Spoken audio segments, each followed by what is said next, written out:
Bueno, bienvenidos una vez más a Psicoanálisis en Movimiento. En el día de hoy les traigo como propuesta que pensemos un asunto que me parece que es muy actual, que circula mucho, ¿no?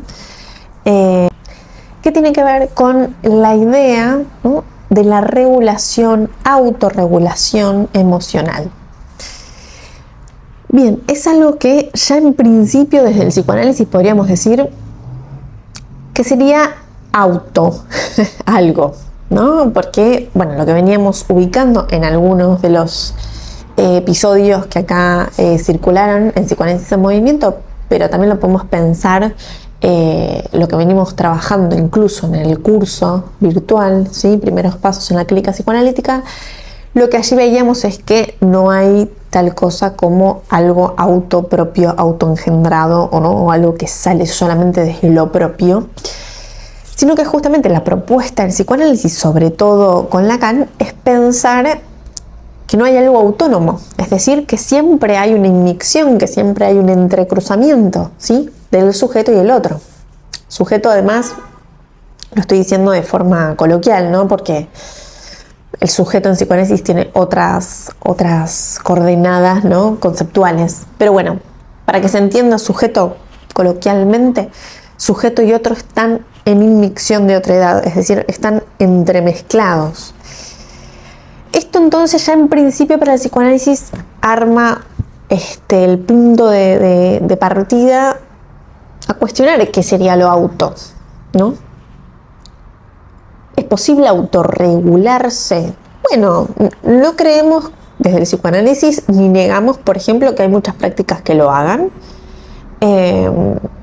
E incluso que en un principio traigan cierto resultado. Esto es, bueno, si estás ansioso, respira. Bueno, puede que a una persona que está en un estado ansioso le resuelva en principio poder respirar bien, dormir, relajarse, meditar, no sé, ¿no? Prácticas que en principio son saludables, digamos, ¿no? El psicoanálisis no niega que eso puede traer un beneficio en primera instancia, no es que somos unos negadores de aquellas situaciones, para nada.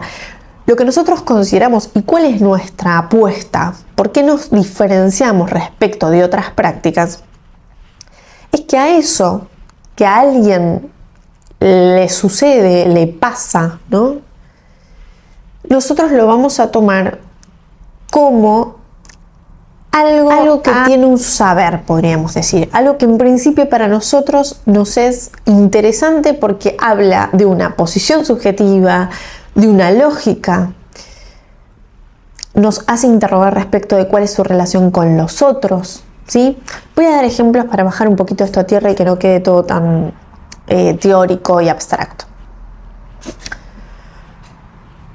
Una persona que se enoja y para el resto es una persona con carácter que se enoja, ¿no?, que siempre suele estar enojada. Tendríamos que pensar nosotros en el psicoanálisis, que cualquiera podría decir, bueno, si está enojado, si tiene estados de irritabilidad, bueno, que baje, ¿no?, los humos, como se suele decir. Para nosotros en psicoanálisis, un hecho aislado, un acontecimiento, un significante, por ejemplo, enojado, no significa en sí mismo nada. Que a mí alguien venga y me diga que está enojado o que suele estar enojado, no me dice nada de la persona, no me dice nada, ¿no? Digamos, partimos de la base que en psicoanálisis esa información no nos dice nada. ¿Por qué? ¿Es lo mismo alguien que se enoja siempre a alguien que justamente no se enoja nunca? ¿Es lo mismo? ¿Es lo mismo que eso sea un recurso incluso para ponerle un freno al otro que es avasallante? Entonces, darán cuenta que en principio para nosotros es muy importante ubicar ese significante, esa lógica, en qué vinculación tiene con el resto de los elementos, ¿sí? Es decir, nosotros no vamos a tomar cosas abstractas y a regularlas o llevarlas para la vía de la regulación como si eso no estuviera diciendo nada de la posición subjetiva de esa persona. ¿Se entiende? Digo, a esto me refiero con que nuestra propuesta terapéutica no va a ser regular las emociones. Porque, insisto, primero porque no trabajamos por la vía de regular nada, ¿no? En ese sentido, no es una práctica regulatoria, es una práctica que investiga causas y que modifica, en todo caso, vía transferencia con el analista y vía lo simbólico, imaginario y real, transforma una realidad, ¿sí? Esa realidad puede ser que esa persona deje de enojarse. Entonces yo pensaba esto de, bueno, por ejemplo, un paciente que viene y dice, no puedo regularme, no sé controlarme, soy impulsiva. Nosotros ahí, en principio, además lo que nos va a empezar a llamar la atención es la cuestión de la pulsión, ¿sí? Sabrán que para nosotros en psicoanálisis la pulsión es algo importante, ¿no? A trabajar, a evocar, con lo que nosotros vamos a tener que trabajar, ¿sí? La pulsión y el goce en ese punto, ¿sí? Que se escapa en principio de los significantes, pero que no son insignificantes. No me quiero ir con esto, pero sí puntuar que lo que nosotros vamos a pensar y poner foco es en la pulsión como elemento, ¿sí? Entonces retomo. Nosotros decimos, bueno, es posible primero autorregularse, ¿no? Es decir, sí, en principio va a traer una tranquilidad. Es cierto que eso va a calmar. Los psicoanalistas no ignoramos que eso suceda.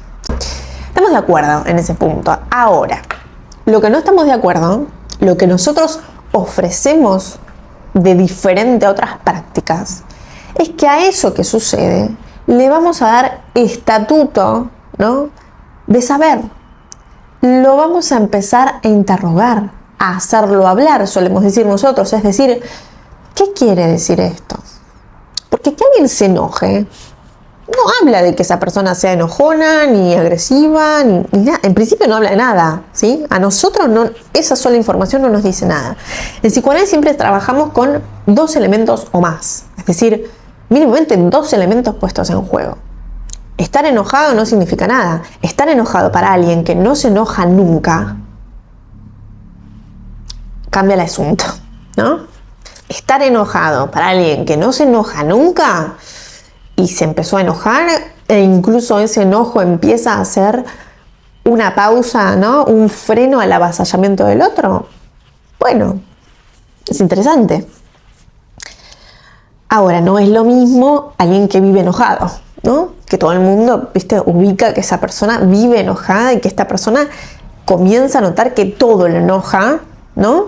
Y que vive enojado. Bueno, ahí estamos entonces de vuelta. Cambia el asunto.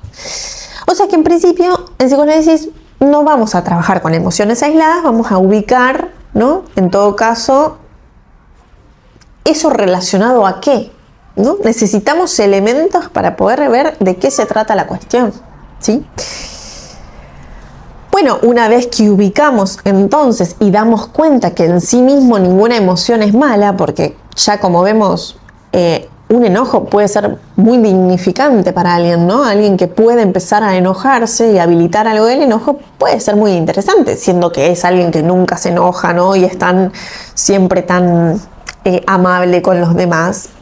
Bueno, puede ser un modo, ¿no? de ponerle freno a algo que lo avasalla. De pronto vamos a dar el otro ejemplo. Alguien que viene y dice que siempre está enojado y que se enoja por todo. Bueno, ahí entra otra lectura, ¿no? Y ahí se puede empezar a pensar entonces al enojo de otra manera, ¿sí? Pero de la manera en la que nosotros lo vamos a abordar no va a ser por la vía de la autorregulación, ¿sí? Insisto, primero porque los pacientes ya lo van a hacer, digo, van a querer respirar, entrenar, van a buscar la manera de que eso los haga seguir viviendo, digo, el yo es adaptativo, ¿no? Y va a buscar esa lógica adaptativa en donde, bueno, vamos a darle un vuelco a esto y sigo adelante, ¿no? Sigo productivo, acá no pasó nada, ¿no? Recontra adaptativo. Ya lo van a hacer. Nosotros no podemos ofertar en un espacio eso. ¿Por qué no? Porque no es nuestra lógica, no es desde donde lo pensamos. Nosotros ofertamos entonces otra cosa. ¿Qué sería otra cosa? Poner a hablar ese enojo. Insisto, enojo frente a todo. Y en realidad cuando te pones a pensar y empezás a indagar respecto a ¿realmente se enoja frente a todo? empezás a darte cuenta que en realidad no es que se enoja frente a todos, se enoja cuando el otro es invasivo. Se enoja cuando tiene que decir un no y al otro se lo marca de esa manera, ¿sí? Entonces, ¿es frente a todo o en algunos casos? ¿Ven que la cosa empieza a armarse de una manera diferente? ¿No? Que no va a dar igual y no todo en sí mismo tiene por qué ser regulado. Y que nuestra vía y lectura no tiene que ser la vía de pensar que eso es un error y que tiene que mejorar sus modales, por así decirlo.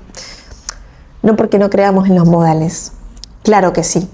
Y claro que vamos a apostar, por supuesto, a ciudadanos más amables en lo posible. Pero también es cierto que ante el avasallamiento, ¿no? Puede ser un buen recurso enojarse, ¿no? Insisto, no va a ser lo mismo alguien que nunca se enoja y que empezó a decir que no de alguna manera. Entonces, ahí va a estar en juego la particularidad y la relación con la pulsión, además, ¿no? Que ahí se ponga en juego. Volviendo un poco a lo que yo decía, además, tampoco es solitaria la cuestión de la autorregulación, siempre va a ser medida con otros, ¿no? E incluso destrabar algunas cosas que se trabajan en análisis pueden hacer que eso que aparecía en principio totalmente impulsivo, que alguien no podía controlar, deje de ser un recurso, ¿sí? Deje de ser una modalidad. Lo cual nos abre el abanico de las grandes posibilidades que instala el psicoanálisis, ¿no? Como modificación de realidades, ¿sí? Es por ese sentido que nosotros no trabajamos con emociones, por así decirlo, porque para nosotros las emociones en esos términos son significantes que nosotros necesitamos vincular a otro, es decir, solito no nos va a decir nada, vamos a ver qué significa en relación a otro y a partir de ahí pensar la lógica que está en juego en eso que se dice, ¿sí? Bueno, para más de estos temas, dudas, consultas que tengan o incluso más aportes respecto de esta temática que también es muy actual, ¿no? Porque yo les decía que circula mucho la cuestión de poder autorregularse, que además es una exigencia, ¿no? Porque implica que uno, además de que está con esa emoción incontrolable, tiene que además buscarle la vuelta para sacarla, ¿no? En vez de interrogarla, en vez de decir, ¿por qué me enojo? ¿No? ¿Qué pasa? ¿Por qué el enojo acá se puso en juego? Bueno, seguimos la próxima.